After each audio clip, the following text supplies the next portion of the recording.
What's going on YouTube? It's your boy Dermy Wormy. I'm coming at you with another video, and today we're continuing to talk about the downfall of Kotaku.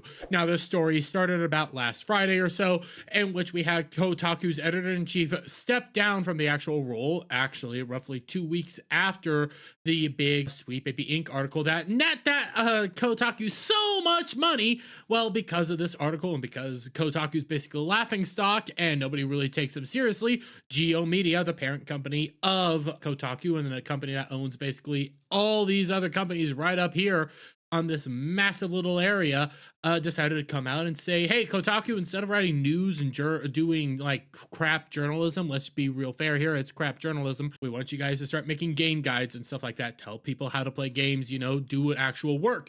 They were gonna have to put out roughly 50 different game guides every single week. It was going to be a thing. They were actually going to have to do work, and you had a bunch of Kotaku journalists leave. You had a bunch of them go online and actually complain and cry about it.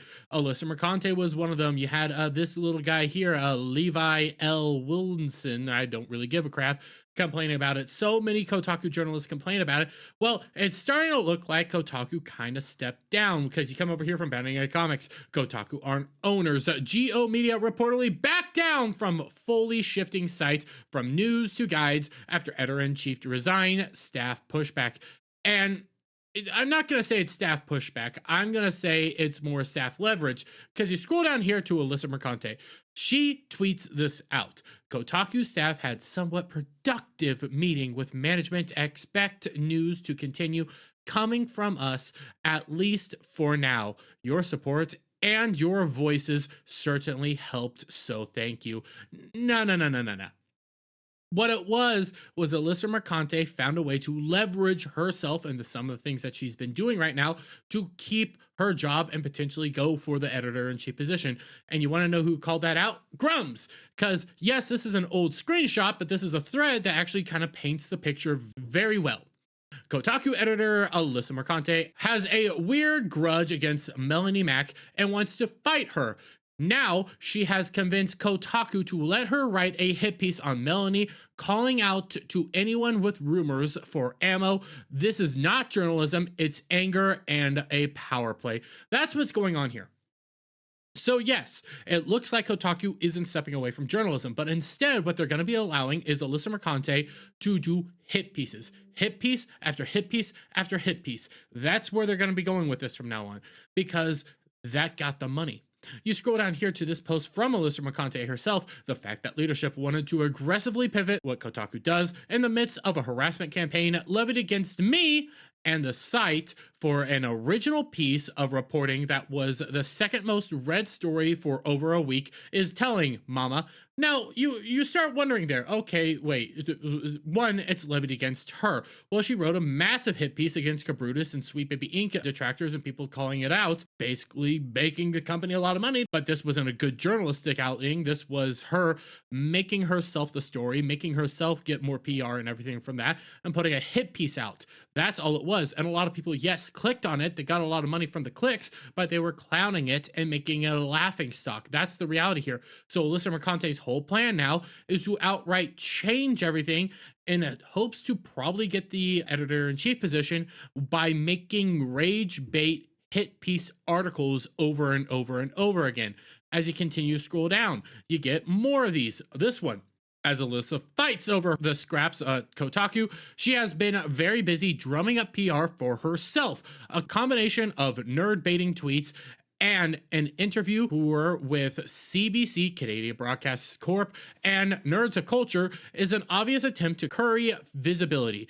It is failing. The interviews have almost no views and huge dislike ratio, but Geo Media may not be looking that close, only noticing she is getting a higher profile. And that's something that they're obviously doing. That's something Alyssa's over here obviously trying to do, is make herself look very good, make herself look very favorable and things of that nature. And as you continue on, now Alyssa has seemingly gotten Kotaku's approval for not just one hit piece, but a slew of them targeting any prominent gaming personality or YouTuber. If she can get enough traffic, she might be able to save her job and get the EIC position at rapidly fading Kotaku. She seems to be starting with Melanie Mac because of her Christian values that ignited her first anger tweet at Melanie back in 2023. And you take a look at this. This was a tweet that was going around roughly last Friday, in which Alyssa Mercanti blatantly, let's be real honest here. She blatantly called out individuals to come and talk to her about Melanie Mac. And you see it right here. There's a story I've been simmering that I really want to pick back up again.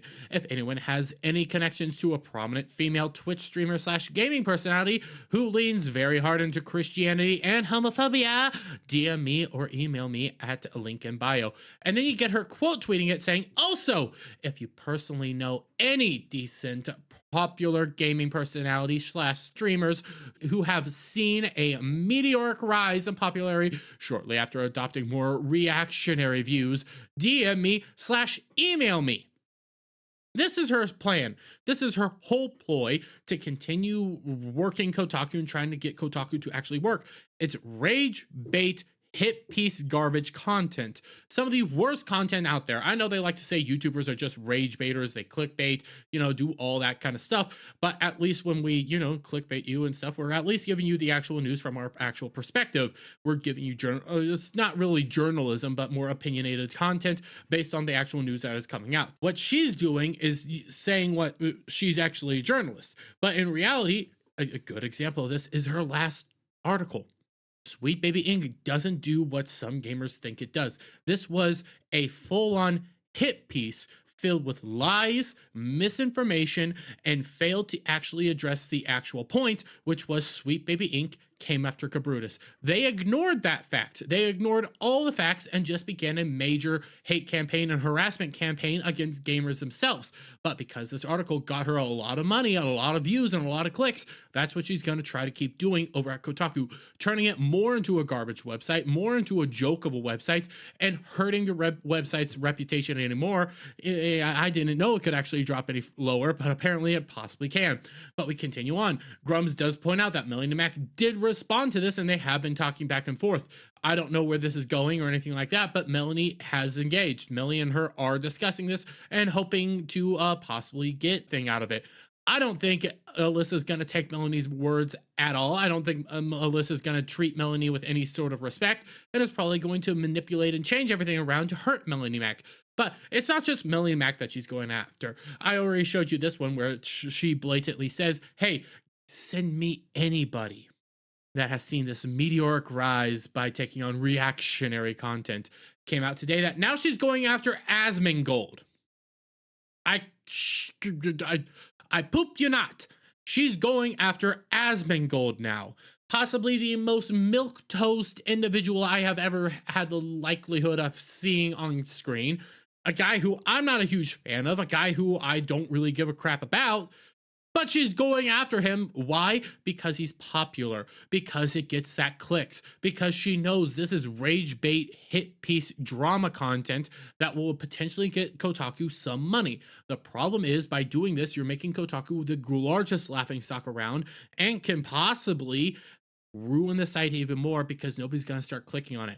They're going to click on it to milk you for all you're worth. But outside of that, you're going to lose money as YouTubers and people reacting to your article make more money. But you come right down here. Kotaku Senior Editor-in-Chief Alyssa Mercante is looking for people who regularly watch Asmongold and witness the shift firsthand. Do I have any moots who were regularly watching Asmongold and witness the shift firsthand? DM me.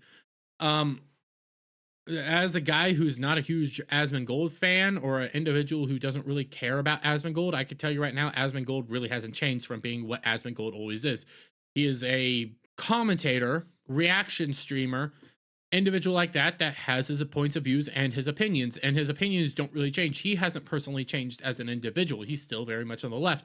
He just doesn't like the stuff that you guys are doing right now and doesn't really like woke content. That's basically it. He doesn't like tokenization. He doesn't like a lot of stuff, but because you guys are so far down this woke rabbit hole, You guys think anybody who's not down there with you is a radical reactionary, when in reality they might just be standing in the same position, while you guys have gone so far down one path that you think everybody's bad. So now Alyssa Mercante, knowing that Asmongold is one of the largest streamers out there, a millionaire streamer, one of the biggest millionaire streamers out there, very popular, very prominent, doing a hit piece on him would make the site a lot of money. Like a lot of money. The thing is, though, the pushback from Asmongold's crew and Melanie Mac's crew would be so massive for Kotaku that the people reacting to it, making content out of it, would make more money than Kotaku could ever dream of. That's the reality that's going to go on here. That's the reality of what Alyssa Mercante is trying to do here. And that's why Kotaku is stepping back into the journalistic side, because they need these articles to at least try to make money with this rage bait garbage content. But I'm going to leave it there, guys. Let me get your guys' thoughts on all this down in the comments below. If you like this video, please give it a thumbs up, share it out, friends, hit that subscribe button, hit that notification bell for every time I put out a new video and go live. And I'll see you guys all on the next one. Bye for now.